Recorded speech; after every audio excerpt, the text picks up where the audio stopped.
Good morning, my friends. This is the inaugural episode of a 3-part mini-series for the Buyer's Guide, where I'm going to take you on a 3-week journey of speccing a machine, building the machine, and then showing you the performance of that machine. Because I had an idea, thanks to Intel, with the A580 being pretty much the best bang for buck GPU humanly possible. It scores in line with an RX 2070 or an RX 6600 from Team Red, but it comes through at 4,500 Rand on the Evetech store. So I had a little moment because consistently we're chasing the best bang for buck for our gaming experience. And generally when consoles launch, they usually are the best bang for buck. But seeing as the markets move forward just a little bit, and because PCs are modular in nature and you can upgrade individual parts, they generally have better longevity of keeping you at the top gaming or AAA gaming performance level. And the A580, like I said, it's no slouch. So with that in mind, I've put together a build that, like I say, I'm going to then build on the channel and give you a build guide and how I put together a machine, or how I see you put together your PC. And then after that, I'm going to show you the performance of that machine so that you can see how cheap or how cost effective the AAA gaming station is. So without further ado, let's jump into that build.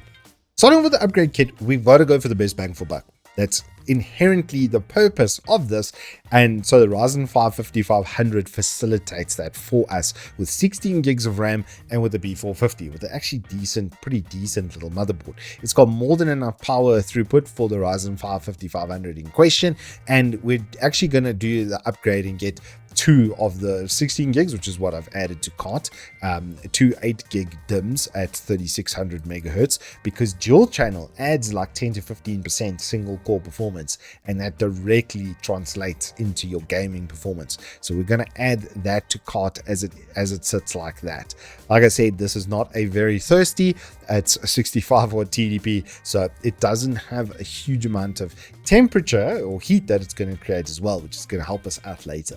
Then our centerpiece for this, as I said, this A580 gives RTX 2070 or RX 6600 kind of performance for all of the new titles. Anything that's DirectX 12, this is going to run through it because that's exactly what it's been made to do. And then ASRock has nicely overkilled the cooling solution for us and the power delivery. It is a little bit of a thirstier boy. I believe these go about 240 watts. So we are going to need to spec a slightly bigger power supply. But in general, the performance of this sucker is very, very good because it's got 8 gigs DDR6 memory along with it. So for 1080p gaming, that's nicely overkill. And in general, I've seen that this card will casually pull 70 FPS in things like Cyberpunk absolutely maxed out, which we will later verify when I show you the performance of the built PC. Then for the case, I'm going for my favorite bang for bucker because I can. It's the Deepcool CC560. I've just did the CC360. I've built one of these CC560s as well. And in general, price versus performance consideration, there's nothing better because you get 4 of their entry-level fans included along with this, as you can see by the build like that. And we really want it for that intake so that it's going to service that graphics card as properly as humanly possible, and then whisk the air out the back before it reaches the rest of the components. I don't think we're going to need another fan up top, but it's nice that the case has dimensioning for that, and a power supply shroud and a glass side panel so it'll look nice while doing its job. For storage, we're just going with the 1TB from Clev. It is a Gen 4, and we don't really have Gen 4 compatibility with the B450 chipset and the Ryzen 5 5500. They are limited to PCI Express 3.0, mostly because of the processor, but it doesn't really matter. We're going to hit the top ends of the bus speed, and this is just generally the best bang for buck drive on the store right now. And then lastly, to power it, as I said, we do need a little bit extra juice just for that GPU. The overall system draw between motherboard and CPU and GPU, off the top of my head, really shouldn't exceed 350 watts. But this is just a little bit of an in case because it's an extra $200-300, and then we never have to worry about the situation. And that brings us to our final cart. And in the final cart, you're going to see that it comes to 12,694 Rand. Just over that 12,000 Rand PS5 price, and I think with the current rate of exchange, it's probably gone up to about 13,000 Rand.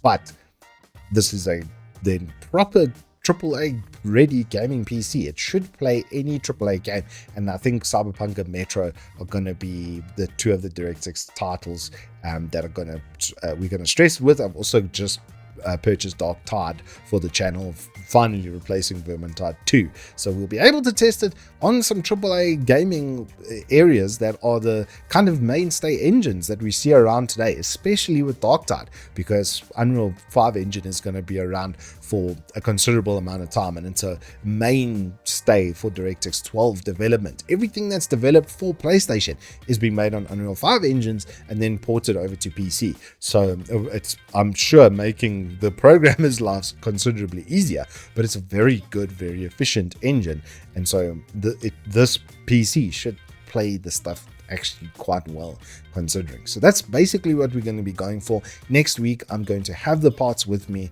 I'm going to do the build for you live step by step and show you the way that I would say you go about building a PC. And then, like I said, the third week I'm actually going to give you benchmark data, live benchmark data from testing the system.